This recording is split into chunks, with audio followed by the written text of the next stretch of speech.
All right, everyone, welcome back to Course of Action. I have an Amazon bestseller whose book I just got into. I'm 100 pages in. It's already blowing my mind. It's Claire Isenthal. Claire, how are you? I'm good. Thanks for having me on Course of Oh, Action. I'm yeah. so excited. Oh, yeah. Thank you very much for coming on. I appreciate it. And the book is incredible so far. We're going to talk about that here in a little bit. And Thank you. I know this is a big debut for you. You even got Ryan Steck to write a blurb. That's a big Mhm. deal. The Real Love Book him. Spy. Yeah. Yep, So, yep. He's um, fantastic. what an awesome debut. It came out, August or October? October 3rd. October 3rd. October, Yeah. October So a 3rd. little over a month. We're a little over a month in. How's it feel? It has been a wild ride. Hmm. I kind of went into it with no expectations because I just don't think being a debut author, you can fully understand what it's like to really just finally have your work out there. Hmm. But it's been a roller coaster, like everything from so much excitement and exhilaration to just fear and terror, and fully grasping what it means to be like, all right, I actually have to like sell books now. And be an entrepreneur in that way. I didn't anticipate that. Yeah, you have to, whether you work full time or not, when you take on Yeah. being an author, it then becomes a full time entrepreneur like job because Yeah. you have to sell more than the books. You have to sell Yeah. yourself, your Yeah. image, your message, and the book is just a kind of a product of that. And I think a lot of Yeah. authors that do it right, the book is just an extension of them, and then they do podcasts and they Mhm. do other things and they put their name on other stuff or maybe invest their money and then they Mhm. branch out, and the book is just one of those many things because it's you who people are attracted to, I guess we could Yeah. say. And Yeah. it's a full-time Totally. gig. It Full-time. is. And breaking through the noise when there's a lot of competition, obviously, in the space and a lot of other books out there. You're so right. Building that brand is a really key part of, why people should read your story and read your work. And I had a pretty extensive network going into this, just given my past job and where I've lived and my past life. And I think I fully realized that you need to have more than that in order to really be successful and sell a lot of books. Yeah. So that's the learning curve that I'm going through now. And timing seems to be Timing. a big deal. I had a friend of mine who had a really great like detective series kind of book. It was a great book, and he pitched it around, and he got told no by a bunch of agents, but not because it wasn't what they were looking for. It was because right when he pitched it out, the George Floyd stuff happened, and Oh, there yeah. was a lot of controversy Mhm, surrounding law enforcement, and it was like mhm. Yeah, we can't put it out right now. Like it would yeah. not work. It would have problems for sure. I mean, Mhm. there's no telling which way it would go, but like obviously a very questionable time, and that was timing. It was just pure timing for that, and it's like wow, you gotta. It really puts into perspective how I don't want to say lucky, but how the dominoes all have to fall in Yeah, order for a publishing deal to really make it through. yeah, it's so true. And I was speaking to somebody in the film industry earlier this week. We had a meeting, and he was talking about how a lot of consumers' behavior is a reflection of like what's actually happening in the market Hmm. and the type of content that people seek out. And so, to your point, that's a big factor as well, which you just can't predict and anticipate, obviously. I mean, Yeah. think about all those authors who were debuting right around when COVID happened. Hmm. If anything shows us like you never know what's coming, it's that. Well, and it's entertainment. Whether Yeah. it's fiction or nonfiction, a book is some form of entertainment. Whether it's like an educational type of entertainment or fun and enjoyment and thrilling. It's Mhm. it's a form of knowledge. Things are bringing Mhm. in, so you can't publish a certain kind of nonfiction book when there's a lot of global things going around the world that might be sensitive to that. And the other way around for fiction too. So it's a very Mhm. sensitive time frame, and you just don't know what's going to happen. I mean, look at everything that's happened in the world. We didn't see Yeah. Israel and all that happening, and then it happened. Yeah. Yeah, and I mean, that's such a good point because in my story, there's a terrorist attack at a concert, and to your point, look what happened in Israel, and I wrote that scene years and years ago. I wrote it before the Ariana Grande concert explosion and attack that happened in Manchester. Mm. And so it's, the writing group that I worked with always would joke with me and, a not so funny way and say, like, you write things that happen before they do, and then they end up happening. So yeah, you're so right about that. It's crazy. It's crazy. So let's talk about you a little bit. Professional life. You weren't always an author. You were into what, data and Google and all that? Yes, I was an account executive at Google for almost 9 years. Wow. And so I worked in the Google Chicago office. My husband and I lived there for almost 10 years before we relocated back during the pandemic to be closer to family. And it was during that time at Google that I finally realized that I really want to explore being an author and writing a book. And a big part of that was because I always thought Google was my dream job. And then once I started working there, I realized it's not. So it was something that I just had to explore. So you walked away from Google and said, I'm going to do this author thing full time. You didn't have a deal at the time? No, I did. So Okay.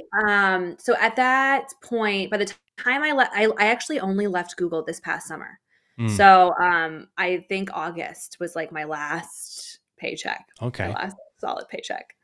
And so it's been very recent. And I essentially, so during that time that I signed with Greenleaf Book Group, which is a small hybrid publisher, I ended up, let's see, it was basically just too much what I was trying to do. I have 2 young children at home, a 4-year-old and an almost 2-year-old. I was trying to get the book ready for publication with that team. And then at the same time was working a very demanding full-time job at Google. And, I wanted to pursue this solely for a long time. And my husband and I finally decided that once the book was published, that was something that I should pursue.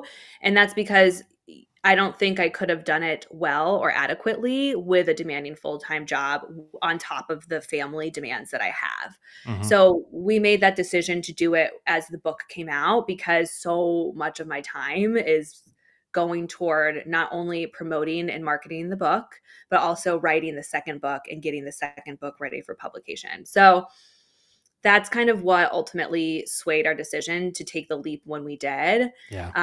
And to kind of make sure we did it in a responsible way, Sure. You glad you did?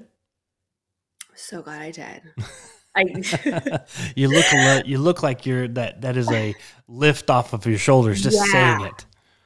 I honestly, I just recorded a podcast yesterday about this, which was a little bit more centered around, pursuing your dreams and your passions. But when I quit my job and stopped working earlier this summer, I felt alive again because I was able and I had the capacity to write again in a way that I hadn't, particularly the second book. And so much came to me during that time that hadn't, because that space in my brain, I think, was just so preoccupied by calls and emails and texts. And, I felt constantly torn between like writing and then my children and then on top of my job. And so having one less thing it's been really transformative for me. And if I have to go back to corporate America in a few years, then I do. As you know, being an author yourself, to make a living off of books, you have to sell a lot of them. Yeah, you do. And a lot of my friends in the industry and my publisher was like, you really don't start making money until your second book, and whatnot. So yeah, it's really down the line. It seems like, before you can really start banking on it, because you start building that crowd, that group, that following, and then they bring you new people who go, what, this is her second book? Why? I didn't even know her. And now she's got 2. So I got to go get the other one and this one. And then that's when the sales seem to almost kind of duplicate themselves. And you build that thing to where you meet somebody on your 6th or 7th book. Yeah. Then you just sold 6 books to them. And that's when it compiles a little bit better. And then you eventually get to know Hollywood, and then you have a shot at that, which is already kind of hard as it is. At least they lifted the strike now, so maybe Hollywood's a little Yeah. more open for business, but Yeah, that's a thank tough nut goodness. to track too. I know, and it all just like and I think you could attest to this too. It all just takes so much time.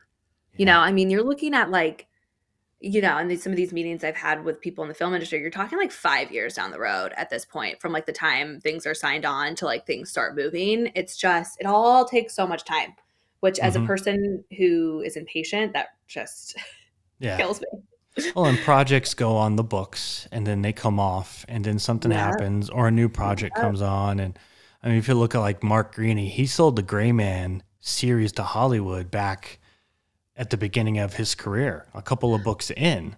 Really? Yeah. And then it went, I think he said, and don't hold me to this exactly, but it bounced around from a couple different studios.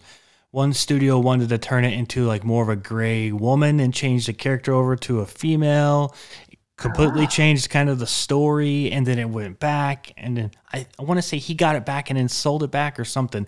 Anyway, it hopped around a bunch of times yeah. before it landed in the Russo brothers' lap, and they pressed forward with it on Netflix.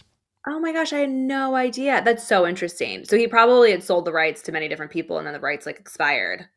Something like that. I Yeah. know he said it before in interviews where basically he sold it a long time ago. It's bounced around a bunch of times.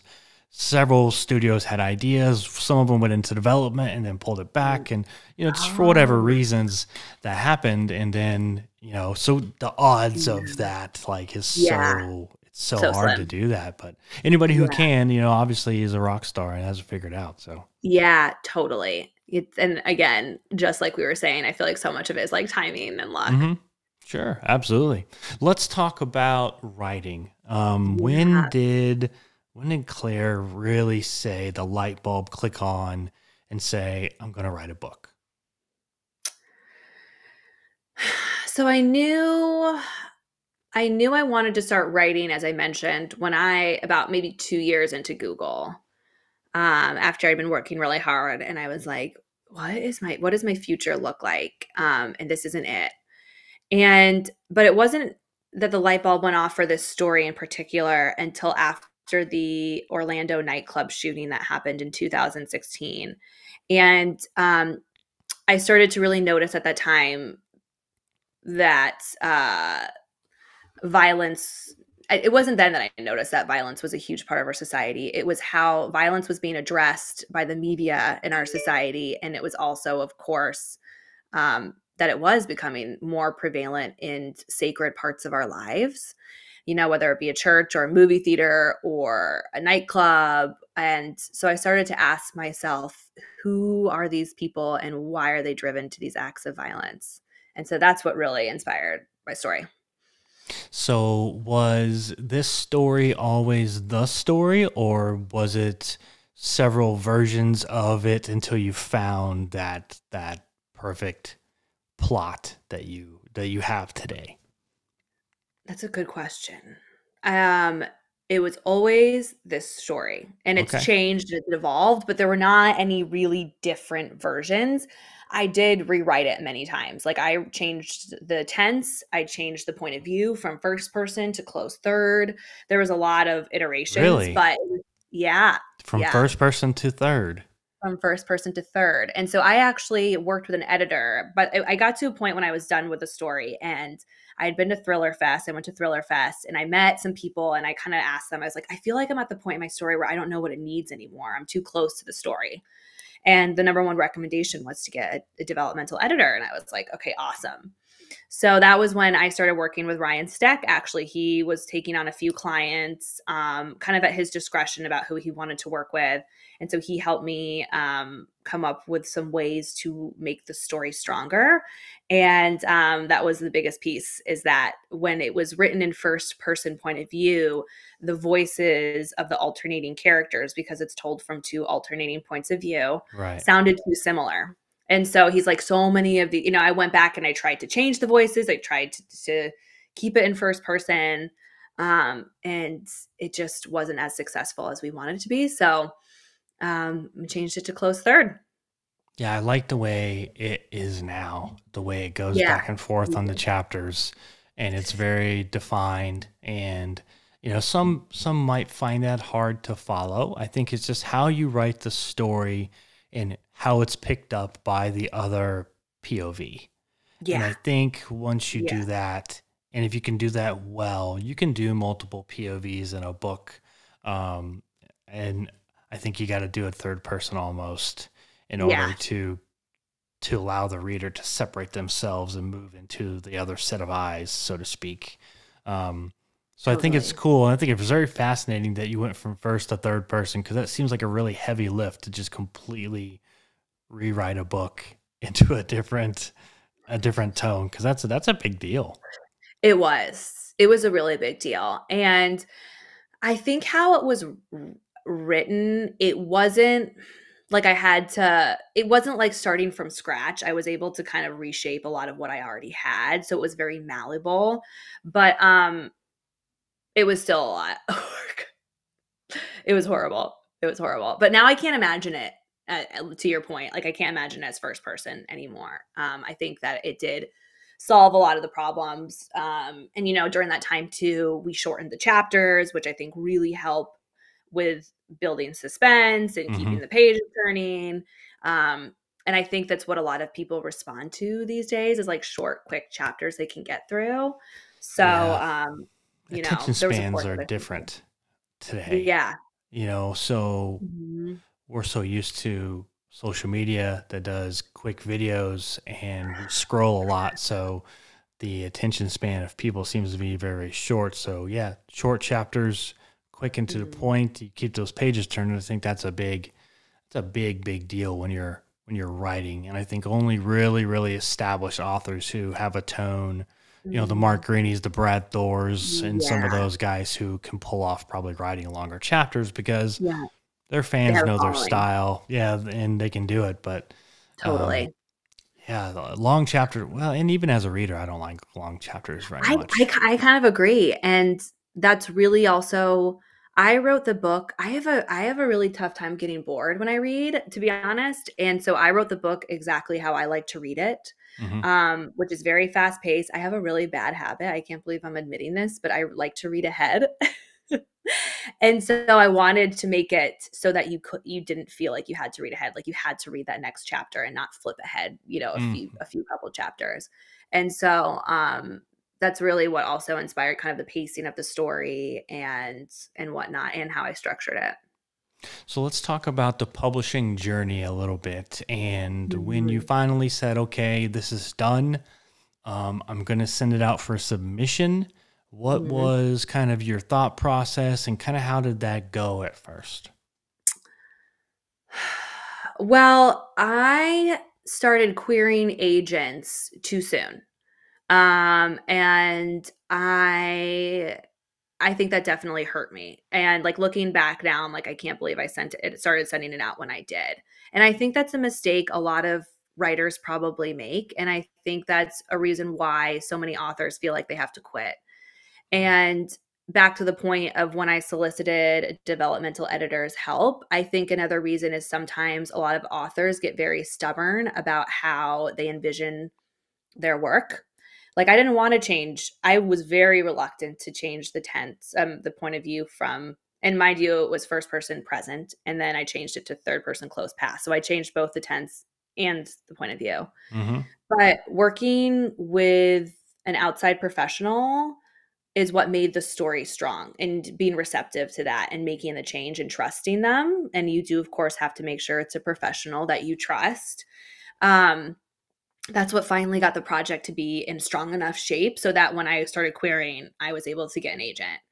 Um, so like I said, I started too soon, sent it out too soon. I think that hurt me a lot. Like I think that where the project stands now, I probably would have gotten a lot more requests for fulls and representation sooner.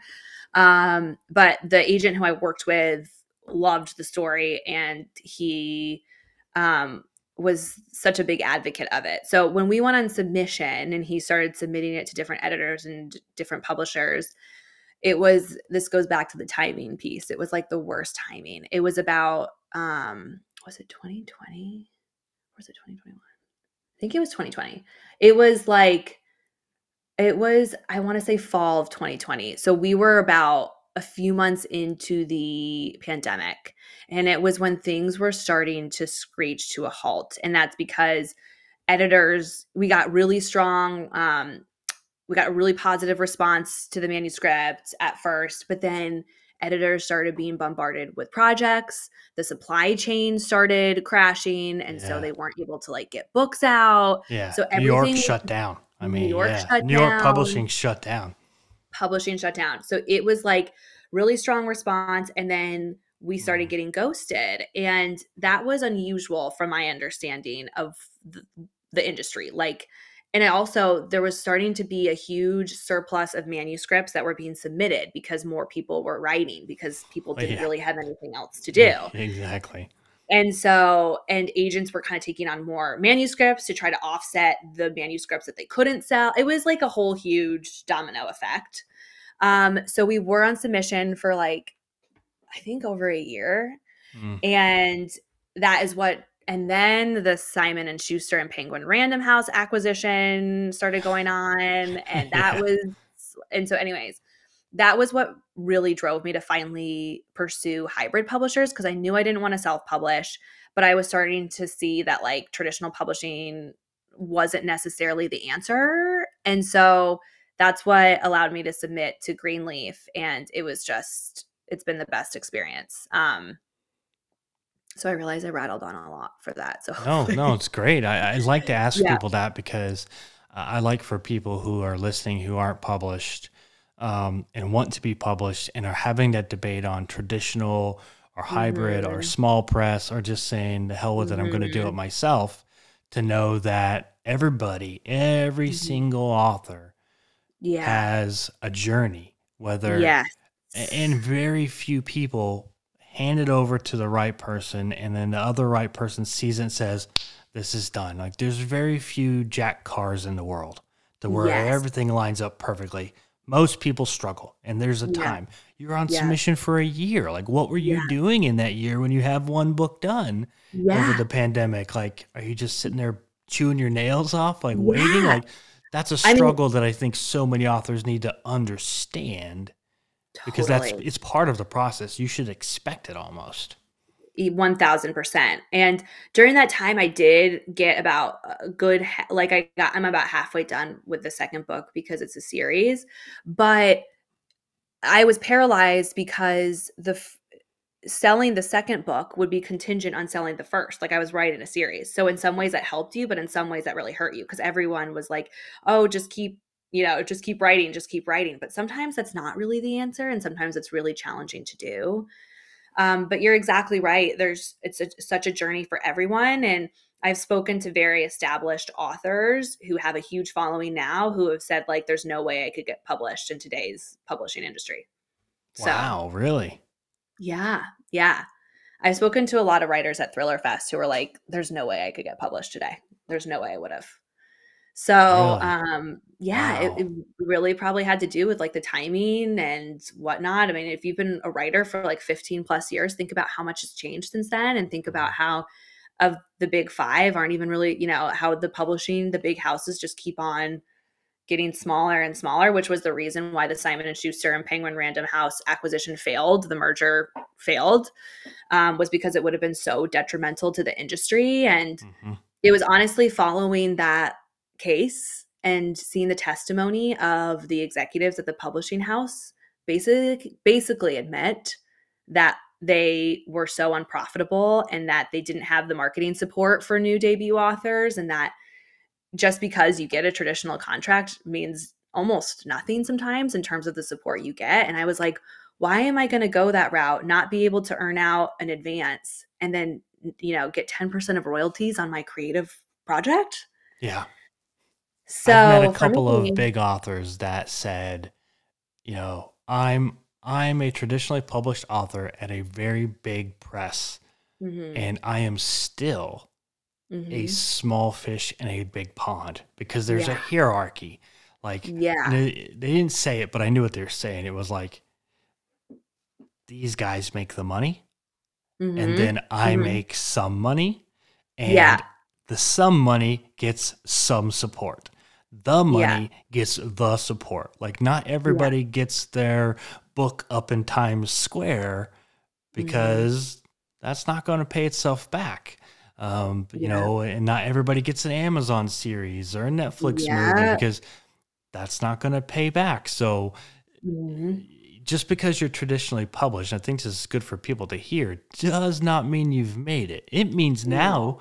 you're kind of in competition with the rest of your peers at the Mhm. press because Mhm.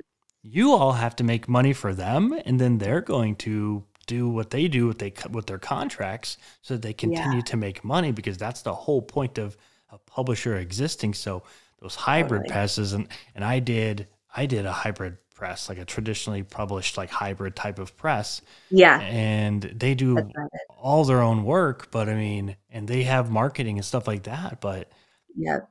they only do so much, and Yep. then they got to move on to Yep. the next project because they're trying to keep the lights on. Yep. Yep. Exactly. Exactly. And, I had spoken to enough writers too who never earned out their advance. And then oftentimes they didn't get another deal because of it. And so, it's kind of like this vicious cycle where it's like if you are a debut author and you don't get the marketing support, then you're not set up for success in order to do that. But then, there is, to your point, such a small percentage of the authors who make up for like a huge amount of the overall profit. And Hmm. so that's where that goes. But it's like, how then as a new person do you break in? How do you become that person? It's becoming harder and harder. You're having to like scrape your way to the top. Well, and I So, think the rise of self-publishing and smaller presses that can rely on that, they can do some of the things that the big publishers do, and they can do it with more time and less money. And mhm, they're mhm. taking away sales from those bigger publishers. And I I don't think agree. that's a bad thing, but I do think it Mhm. has changed the landscape of how you get in there, because again, if I'm a big publisher, every brand new author is a risk. Yeah. It could be my next $1 million deal, or it could Mhm. be another, mediocre, release, even though great story, you still up against timing, other presses, movie releases that might have an effect, a political climate, global climate. I mean, you're up against so Mhm. much, you just don't know. It's almost like throwing darts at a dartboard and just hoping for a bullseye or getting close to it Yeah. every time you throw. And Yeah. I think for us as authors, that makes it very, very difficult. And I think that's why so many people quit Yeah. easily and Yeah. try to go Same. the self-publishing route, or just shelve it. Just say, I'm not going Yeah. to do it at all, because why? Yeah. I'm working my Yeah. ass off to do what? Yeah. Nothing. I know. Yeah, exactly. And, I think the biggest thing with the self-publishing route is the distribution support, which you don't quite get, and the Hmm. marketing support, but then there's other, my sister is what you would kind of call a mommy blogger, and she's built a really big following in that space. Not writing, a traditional novel, but just kind of writing short snippets. And so her community is a largely, a community of mother writers, writers who are mothers. Hmm. And some of them have been really successful just publishing ebooks, and like, you can sell, for like $3.99 or whatnot. And so selling huge amounts of copies that way. So Hmm. like that's one way to, there's ways that you can do it, and there's more options to your point now in that regard. But Yeah. if you want the book on the bookshelves, that's when I That's think, that's the big deal now is, do you want to see it at yeah. Target and Walmart and Barnes and Noble, Uh-huh. or Uh-huh. do you want Mhm. to sell your story? I think that's almost what it's getting Yeah. um, down Yeah. to now, because you can't get in there self-publishing. It's going to be Yeah. kind of hard unless you get to know those bookstores Mhm.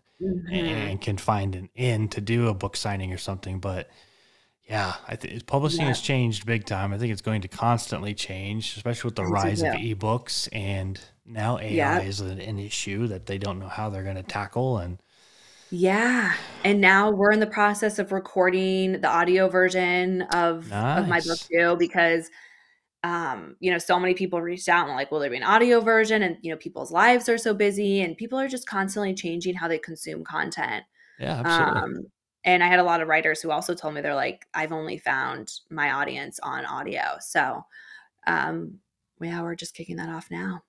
Well, let's talk about the Rising Order now that we're Yeah. talking. You're getting ready, you're doing an audiobook now. I think it's fantastic, but it's out now in It's out now. hard book. You can get the hardcover Yes. now. Yep. You can find it anywhere. You can find it at Barnes and Noble. You can find it on Amazon, of course. So yeah. So let's do spoiler free 30 seconds about Rising Order, and then I'll pick your brain about it a little bit. Okay. Okay. So I would say the quick elevator pitch is Flynn is a young woman who lives in Chicago, and she's very disenfranchised with her job. And she is taken hostage at a terrorist attack at a concert.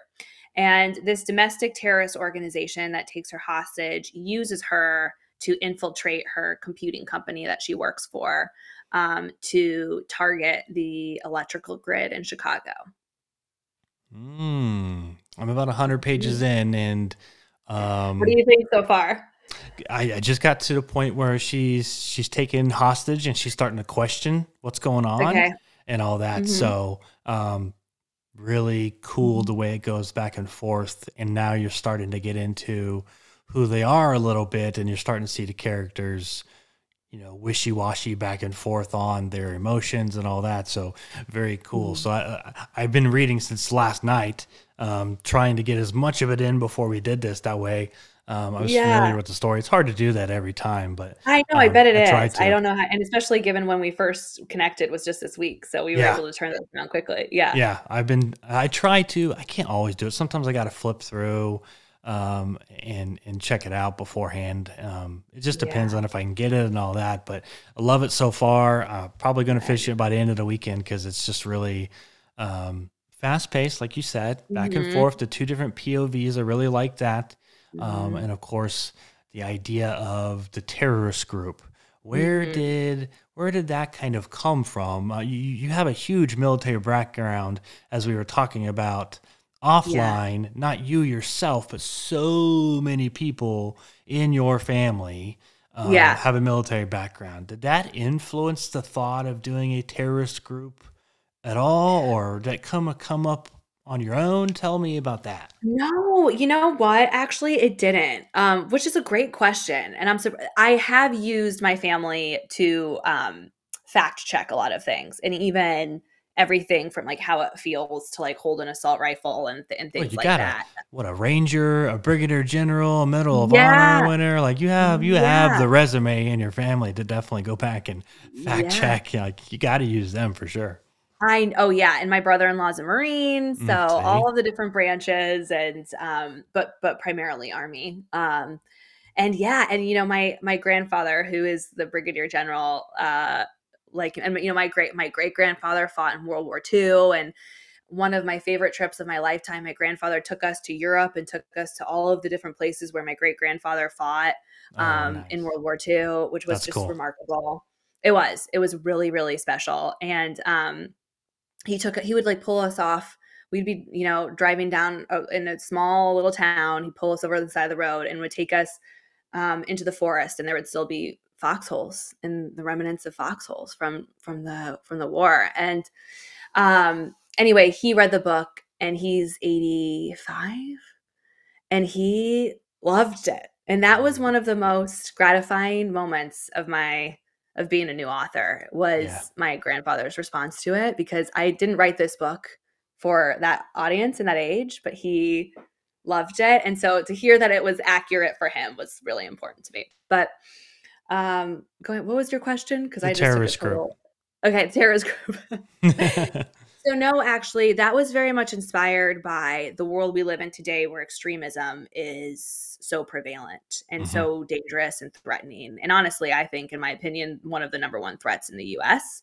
And I actually did a lot of research after I wrote the character to validate his experience and ensure it was authentic. And by doing that, I spoke to an ex neo Nazi skinhead who has, of course, since left his organization, and he had formed a nonprofit focused on reassimilating extremists back into society, almost like an intervention.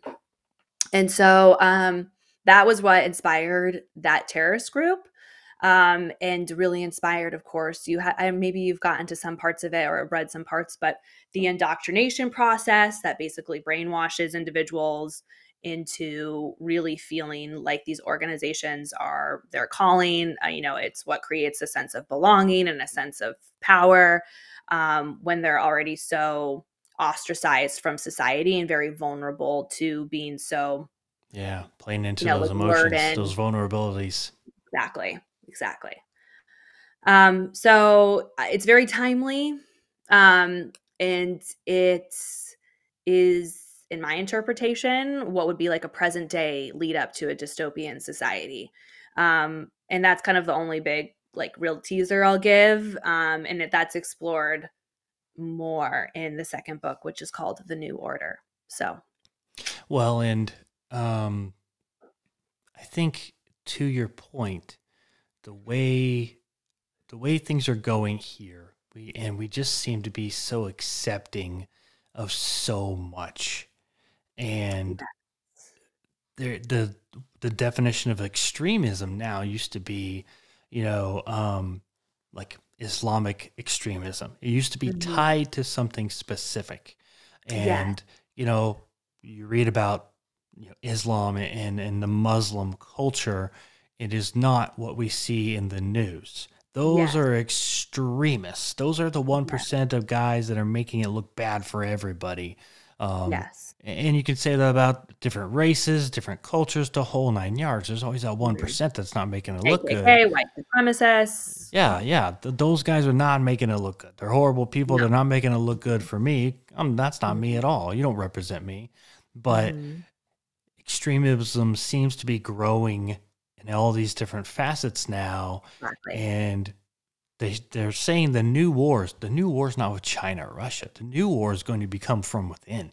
It's going to be Exactly. all of this extremism and all of this controversy and things that we're allowing to happen right in front of Mhm. our eyes, and Exactly. then that's going to be the new war. Exactly. And it's Yes. scary.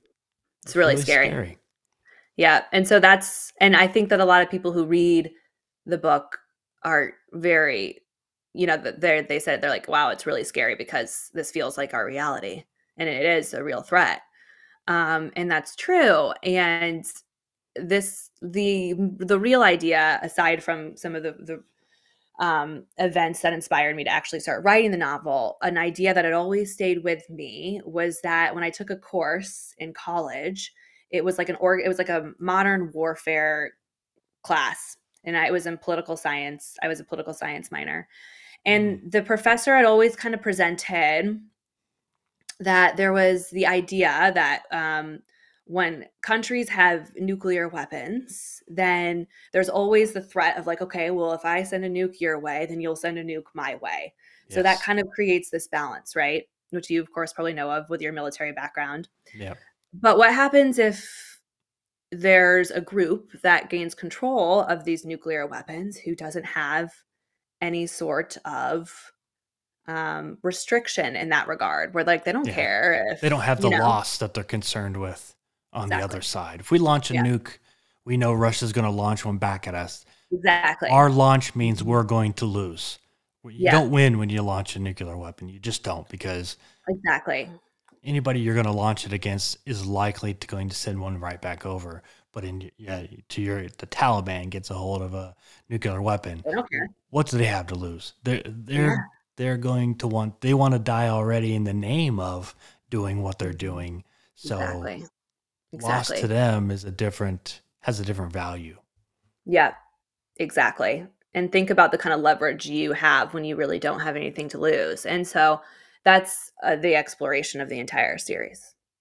Did you feel like at any point in time that you had to kind of dance around politically to not sway one way or the other, or be too defined in the message for fear of, I don't want to say appealing to one side or the other, Mhm. but to just be careful that you didn't necessarily alienate an audience? Yeah, that's a good way of putting it. It's really interesting because, um, I think I'll have to do that more in the second book. Okay. But I would say it doesn't look critically upon any sort of political party or affiliation. It looks more critically, and this group looks more critically at the government as a whole being the Okay. problem. It's more of like an anarchist, this domestic terrorist organization, or what we would, I think, probably call anarchists. And so it's not really like one party. And so I never have to really name any parties because of that. But that's a really good question. And some of the reviews I got, I think it was my Kirkus review, said that people might be a little frustrated that I don't, um, that I am kind of so politically agnostic. But I think from what I've read so far, if it continues the way I'm reading it, Yeah. I think that that's a good thing. I think it Yeah. stays away from being a political thriller and it sticks to the idea of extremism and exploring the mental, physical, emotional piece of that, Yeah. almost the consequences of it in society. I think that is a really cool way of doing it because most of the times this would be a perfect subject to do a political thriller on. And you could have the Mhm. sides bickering back and forth and how horrible Washington is and what the president wants and blah, blah, blah. Mhm. Mhm.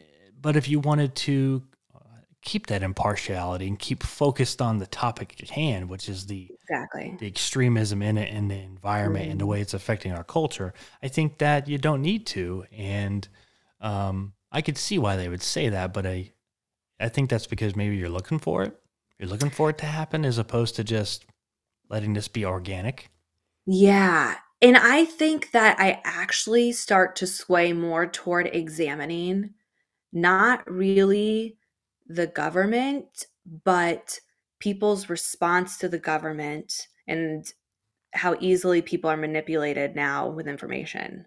That's Mm. really what I think, and that's what's really genuinely happening now, as you can see between the conflict with Israel and Palestine or Gaza, um, is it's becoming an information a misinformation war, Oh, and it's yeah. turning people against each other. Hmm. And that is quite literally what starts to happen as we move into the second book.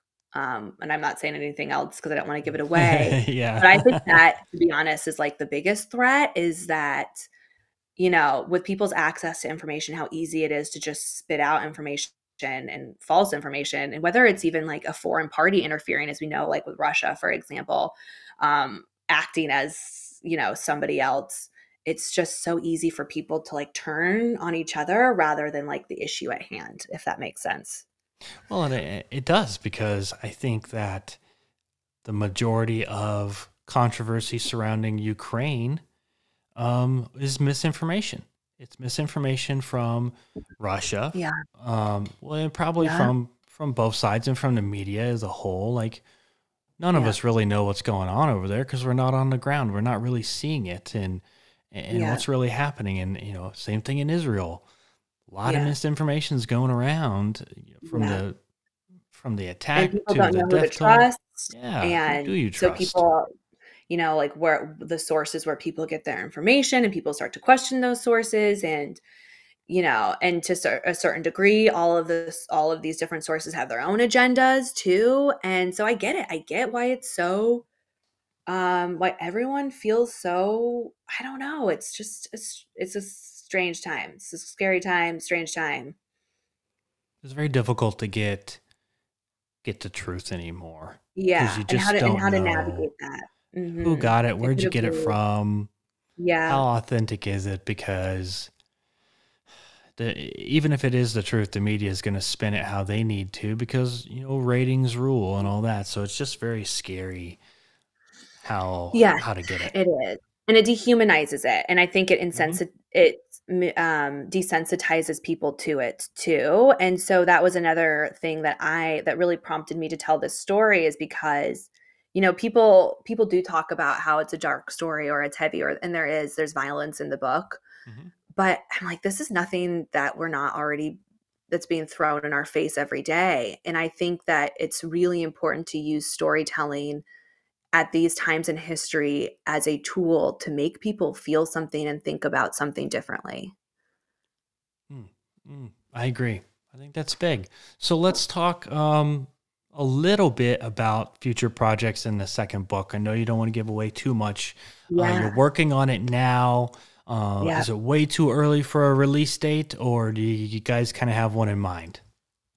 No, it is still. It Yeah. is still, unfortunately. But a lot of people are at like as people have been finishing, and unfortunately, I didn't realize this was such a controversial thing, but it does leave you on a cliffhanger, which some people apparently really don't like. And so people are asking about that. And so I hope to get something soon, but this month I really had to focus on like all of the press demands Yeah. and the marketing, and the signings and the book launch part. Like there's been so much going on this month. So I had to give that my undivided attention, but I'm actually going after the conference in Chicago this weekend. I'm going to be doing like a huge writing and the story takes place in Chicago. So I'm so excited to go back and reconnect with that city because, Hmm. it's such a critical part of writing it and its soul. Yeah. So we're gonna probably see another book. Let's assume this time next year we're gonna see the Yeah. new order, but you got to go pick up Yeah. the Rising Order now, read Yep. through it over the holidays, and then of course be ready to blow her email up come January about where the second one is at, and then we'll see another one in 2024, and super excited for that. I'm excited to read the rest of it. It's already great. Oh, So yeah. Claire, before I let you go, where can people go find more about you? So Websites, please, newsletter, all that. anyway, so my website is just claireisenthal.com and it has access to all of my social media handles. I'm very active on Instagram. You can find me on Facebook too. And then, of course, I'm starting to really dabble in TikTok. Don't judge my content. I'm trying. I'm not really as active on Twitter, but I try. I'm there. And I'm actually in the process of launching a Substack, a newsletter for other debut authors, Nice. that is basically the lessons that I wish I would have known before launching my book. Like everything that I'm learning along the way, I'm trying to package up and to give to other debut writers, regardless of whether you publish traditionally or self-publishing. And I hoped it to be like a community where also I feature, Bookstagram accounts and TikTok accounts that are very supportive of debut authors. So that's the goal for it. I hope to kind of launch it in the next week or so. So stay tuned for that too. Very cool. Well, Claire, thank you so much for coming on. Congratulations on the Thank you for debut. having me. It's I such a look fun forward combo. to staying in touch. Hopefully, we'll see each other at a conference or two next year, Yeah, I'd love and that. I'd really we'll love that. we'll link up And I then. And can't then, wait of for your course, fiction debut. oh, thank you. It's probably going to take forever, but we're working on it. So I'm on your heels eventually. Yeah. It'll happen before you know it. And Well, then it I hope happens. so. Well, Claire, again, thank you very Thank much. you. We'll talk again soon.